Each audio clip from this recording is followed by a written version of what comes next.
Shivani, just tell us a little bit about protein powders, how we can take and which type of protein powders. Right. So, in case, if you are taking food from home, you don't need to take protein powders. I generally do not tell my patients to have protein powder The because there people who are, are very, very emaciated, who have gone through a lot of sickness, for them to regain, if we want to give high protein to them. yes. So in that case, we can definitely give them whey protein. And I would say for the better digestion and everything, whey isolate would be better because it is purely whey.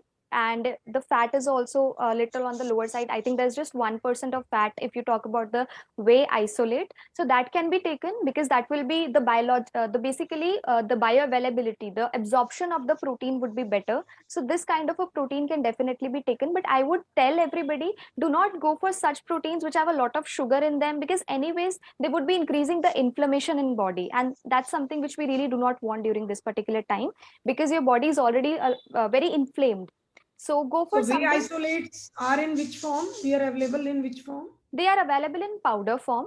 They're easily available in market. So there are whey concentrates, there are normal whey proteins, there are whey with casein also, but I would suggest whey isolate because that has the better absorption rate, plus the inflammation factor will also be taken care. Thank you, Shivani.